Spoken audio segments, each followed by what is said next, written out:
Hong Kong, Golden Harvest Studios, July 1973, 1:45 p.m.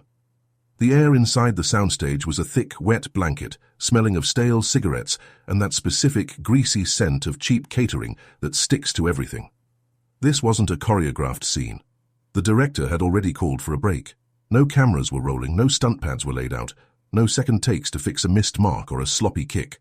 What happened in those few minutes was never meant to leave that studio. It was a moment that would either solidify a global legacy or expose a fraud in front of 100 witnesses who knew exactly what a real fight looked like.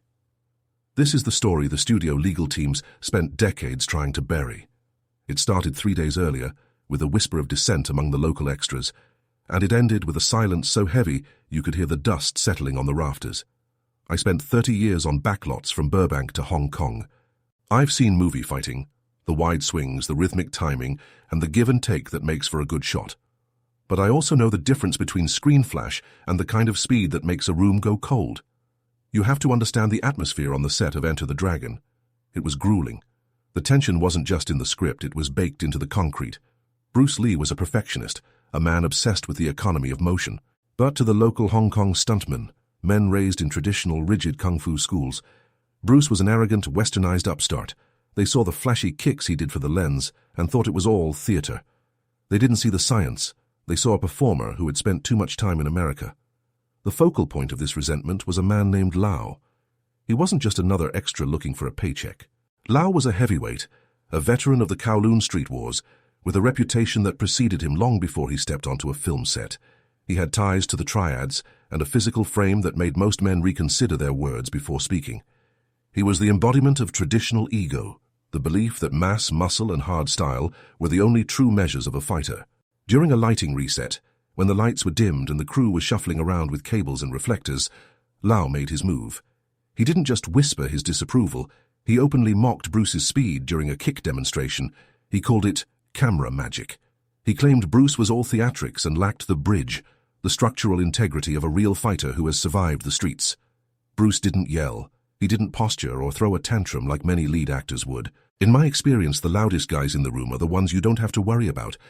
It's the quiet ones, the ones who get still, that change the temperature of the air. Bruce simply stopped what he was doing. He looked at Lau and invited him to the center of the concrete floor. No ring, no gloves, just the hard, unforgiving surface of the studio. The tribunal was formed instantly. Cameramen, makeup artists, and world-class martial artists like Chuck Norris and Bob Wall, they all froze. The studio executives were panicking in the corners, smelling financial ruin if their star got his jaw broken, but they were too late to stop it. The momentum had shifted. The rule Bruce established was brutal in its simplicity. One exchange, no protective gear. The fight ends the moment someone is touched. You have to understand the pressure in that moment. If Bruce lost, the movie was over. His reputation as a martial arts philosopher would be exposed as a Hollywood lie. If he won too violently, the production would be shut down by the unions or the authorities. They stood within arm's reach. This is what we call the zero-distance start. Most people think fights start with a lot of dancing around, but real violence is claustrophobic. It's tight, it's immediate. Lau squared up in a traditional high-guard stance, looking twice as large as Bruce. From a technical standpoint, Lau had every advantage of physics, weight, reach, and the psychological edge of the traditionalist who believes a smaller man must retreat. Bruce, however, wasn't looking at Lau's eyes. He was looking at the center of Lau's gravity. For a few seconds, nobody breathed. The hum of the cooling fans was the only sound in the studio. The cinematographer, a man who viewed the world through a lens of technical timing, later said he had never seen a human being look so relaxed while facing a charging bull. Lau was breathing heavy, his muscles coiled like a spring. Bruce was like water, still, reflective, and seemingly empty. That's when the extra realized his mistake, but his ego wouldn't let him back down. He believed that if he could just land one heavy blow, the little dragon would fold. Then the part happened that was never supposed to leak. Lau lunged. It was a committed strike, a heavyweight's power intended to end the conversation right there, but the physics of it shouldn't have worked the way they did. Bruce didn't block. He didn't parry. He didn't do any of the movie moves the crew was used to seeing. He simply occupied the space that Lau was moving into. Before Lau's punch could even fully extend, Bruce's hand was resting firmly on Lau's chest. It was a fractional movement, an interception of space so precise it looked like a glitch in reality. Lau stumbled back, his own momentum turned against him by a palm that seemed to have been there before he even started his attack. The collective gasp from the crew was the only reaction. It wasn't about the punch, it was about what happened right before it.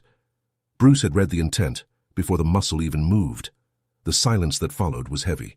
Lau looked down at his own chest, then at Bruce, his face flushing with a mix of confusion and pure, unadulterated embarrassment. He had been hit before he even started his attack. But for a man like Lau, a man built on the reputation of the streets, one touch wasn't enough to break his pride. He claimed it was a fluke. He shouted that Bruce was just fast, but speed didn't mean power. He demanded a real strike, a full-speed engagement where he wouldn't hold back. He wanted to prove that Bruce's science would fail against a man who wasn't afraid to take a hit to give one. The studio executive tried to step in, waving his hands and shouting about insurance and schedules, but Bruce waved him off. He didn't say a word. He just reset his feet on the concrete. The room went cold. This was no longer a demonstration of philosophy. This was the moment where the legend meets the floor. Lau took a deep breath, his eyes narrowing. He wasn't going to lunge with a punch this time. He was going for a kick, a massive bone-breaking thrust intended to push Bruce back through the equipment. He shifted his weight, preparing to launch. The crew held their collective breath, knowing that on this hard floor a fall meant a career-ender. What happened next took less than a heartbeat, a sequence so fast that even the veteran stuntmen there couldn't describe it clearly until they sat down and talked about it hours later. It was the moment the no-blink rule became the only law in the room. If you blinked, you missed the end of the legend's greatest unfilmed fight. Lau didn't just kick. He committed his entire existence to that one movement. In the world of traditional martial arts, there is a belief that a sufficiently powerful blow can overcome any amount of technical skill. Lau was betting his reputation, his pride, and his physical safety on that belief. He launched a sidekick with the kind of force that would have cracked a ribs through a padded vest. On that concrete floor with no mats to soften a fall, it was a move designed to end the confrontation with a single devastating impact. But here is where the science of Bruce Lee's Jeet Kune Do separated itself from the myth. Most people think a fight is about reacting to what your opponent does. Bruce believed that by the time you react, you're already too late. You have to intercept the intent. As Lau's lead leg left the ground, Bruce didn't step back. He didn't circle away. He moved directly into the eye of the storm. In less than half a second, roughly the time it takes for a human heart to beat once, the exchange was over. Bruce executed a low sweeping parry that didn't just deflect the kick, it used Lau's own forward momentum to unbalance him. Simultaneously, Bruce's lead hand shot upward. It wasn't a wide hook or a theatrical haymaker. It was a straight lead, the shortest distance between 2 points, traveling at a velocity that the human eye struggles to track at close range. The sound that followed wasn't a loud crack or a thud. It was the sound of a sudden intake of breath from 100 people at once. Bruce's fist stopped exactly 1 centimeter from Lau's temple. He didn't strike him. He didn't have to. The air displaced by the speed of the punch actually ruffled Lau's hair. Lau was left frozen, perched precariously on one leg, his entire body weight leaning into a void where he expected a target to be. He was completely defenseless, caught in a moment of total physical and psychological shutdown. For a few seconds, nobody moved. The gaffers stopped winding their cables. The makeup artists held their brushes mid-air. Even the studio executives, who had been whispering about lawsuits and insurance premiums, were struck dumb. Bruce held the position for a heartbeat longer than necessary, just to let the reality of the situation sink in. He wasn't breathing hard. His face remained as calm as if he were explaining a script change. He then slowly retracted his hand, stepped back, and gave a small, respectful nod. Lau's reaction was the most telling part of the whole ordeal. He didn't try to go for a third round. He didn't shout or make excuses. The fire that had been in his eyes just moments before had been replaced by a hollow, haunting realization. He had spent his entire life training in a system he thought was invincible, and he had just been dismantled by a man who looked like he wasn't even trying. Lau lowered his leg, looked at the floor, and without saying a word to anyone, walked off the soundstage. According to the production logs, he didn't show up for work the next day. In fact, he never returned to the film industry again. He had lost face in a way that couldn't be recovered in the rigid social hierarchy of the Hong Kong stunt community. The room exploded into a low hum of frantic conversation the second Bruce turned his back to walk toward his chair. But it wasn't a cheer. It was the sound of people who had just seen something that broke their understanding of physics. I've heard people say Bruce was too fast for film, and that's not just a catchphrase. Most cameras at the time shot at 24 frames per second. If you do the math, a strike that takes 0.1 seconds to land only occupies about 2.5 frames of film. On screen, that looks like a blur, or worse, it looks fake. But in person, on that concrete floor, there was no denying the mechanical perfection of it. Immediately after the incident, the Golden Harvest legal team went into overdrive. You have to remember this was 1973. Bruce Lee was the biggest investment the studio had ever made. If word got out that he was engaging in unauthorized street fights on set, the insurance companies would have pulled the plug on the entire production. They couldn't afford a liability nightmare. The crew was pulled aside in small groups and given a very clear message.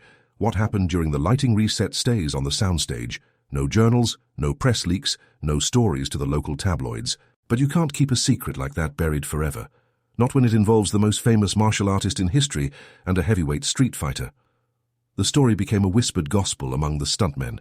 It was passed down from veteran coordinators to green extras as a cautionary tale about the difference between being a martial artist and being martial. Bruce didn't fight Lau because he wanted to prove he was tough. He fought him because the environment on set had become toxic. By neutralizing the strongest man in the room with zero effort, he restored order to the entire production. From that day forward, there wasn't a single murmur of dissent from the local crew. The westernized upstart had earned a level of respect that bordered on fear. What most people get wrong about this story is that they think it's about Bruce's power. It wasn't. It was about his economy of motion. He proved that massive physical force falls when the science of intercepting space appears. He didn't fight the man. He fought the air between them. He occupied the now before Lau could even reach the next. Years later, when I was working on a backlot in Burbank, I ran into an old cinematographer who had been there that day. We were sitting in directors' chairs waiting for a rain delay to pass, and I asked him if the stories were true. He got real quiet, took a long drag of his cigarette, and looked at the ground. He told me that he had spent his whole life filming action, but that half-second in Hong Kong was the only time he felt like he was watching something that wasn't of this world. He said the most terrifying part wasn't Bruce's speed. It was the look in his eyes afterward. It was the look of a man who knew exactly where the punch was going to end before he even threw it. The set of a movie is usually a place of artifice and pretend. We use wires to make people fly and bags of blood to simulate pain. But for one afternoon in July 1973, that soundstage became the most honest place on earth. There were no retakes, there were no edits, there was just the cold, hard truth of a concrete floor, and a man who understood the mechanics of violence better than anyone who has ever lived. The studio might have kept the footage from ever existing, but they couldn't erase the memory from the minds of the people in that room. Bruce Lee died just weeks after that encounter, before Enter the Dragon even hit theaters. It's part of what fueled the myth, the idea of a man who was almost too fast for this reality to hold on to. But for those of us who know the technical side, the legacy isn't about the legend. It's about the fact that in a world full of noise and ego, precision always wins. The world can doubt the stories, and the skeptics can call it camera magic all they want. But the witnesses don't lie. And Lau, wherever he ended up, knew the truth better than anyone. He didn't lose to a movie star, he lost to a physical law. And that's the kind of lesson you only have to learn once.